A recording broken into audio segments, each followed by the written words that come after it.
खबर दिल्ली से, जहां नीट यूजी परीक्षा का मामला है, जिसमें विभिन्न हाईकोर्ट से मामले को सुप्रीम कोर्ट में ट्रांसफर करने की याचिका दायर की गई है। एनटीए की स्थानांतरण याचिकाओं पर सुप्रीम कोर्ट का नोटिस है। सीजीआई ने कहा सभी याचिकाओं को एक साथ टैग करें। तो एनटीए की स्थानांतरण याचिकाओं पर सुप्रीम कोर्ट का इस पर नोटिस आया और सीजीआई ने कहा सभी याचिकाओं को एक साथ टैग करें।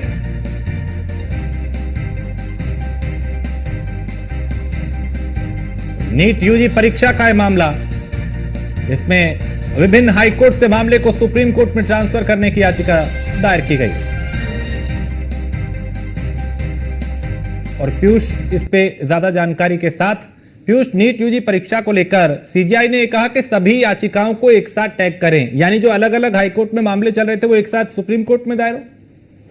बिल्कुल, अगर हम बात करें तो चूंकि नीट यूजी परीक्षा का जो मामला है वो लगातार सुप्रीम कोर्ट में चल रहा है और आपने देखा होगा पिछली बार जब सुनवाई होने वाली थी उस सुनवाई को सुप्रीम कोर्ट ने किसी कारणवश टाल दिया था और ऐसे में लगातार जो अलग अलग याचिकाएं हैं वो सुप्रीम कोर्ट में छात्रों की ओर से भी डाली जा रही है। इसके साथ ही जो अलग अलग हाईकोर्ट में मामले चल रहे हैं उसको लेकर सुप्रीम कोर्ट में ट्रांसफर करने की याचिका जो है वो डाली गई थी और एनटीए की तरफ से स्थानांतरण जो याचिका है उस पर सुप्रीम कोर्ट ने नोटिस जारी किया है और सुप्रीम कोर्ट यानी सीजीआई ने सीधे तौर पर ये कहा है कि जो सभी याचिकाएं हैं उनको एक साथ टैग किया जाए, यानी कि जो अलग अलग हाईकोर्ट में अलग अलग मामले चल रहे हैं, खासतौर पे एनटीए से संबंधित जो मामले चल रहे हैं उसमें सुप्रीम कोर्ट की यही कोशिश है कि सभी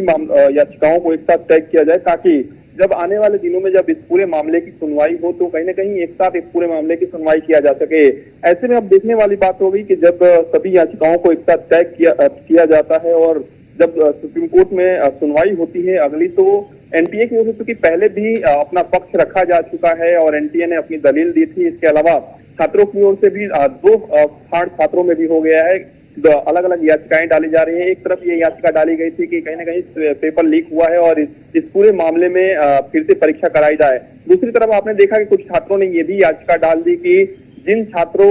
जो छात्र इसमें सम्मिलित पाए जा रहे हैं उनके ही पेपर को रद्द किया जाए, पूरी परीक्षा फिर से ना कराई जाए। तो अलग अलग मांग राय रखी जा रही है। इस बीच एनटीए ने जो याचिका लगाई थी, एनटीए की ओर से कहा गया था कि कहीं ना कहीं जो सभी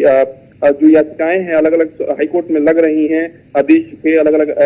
हाईकोर्ट की अगर हम बात करें उनको टैग किया जाए और सुप्रीम कोर्ट यानी कि चीफ जस्टिस ऑफ इंडिया ने सीधे तौर पर कह दिया है कि सभी याचिकाओं को एक साथ टैग किया जाए। तो निश्चित रूप से एनटीए को थोड़ी बहुत राहत सुप्रीम कोर्ट की ओर से जरूर मिल गया है। बहुत शुक्रिया जानकारी के लिए।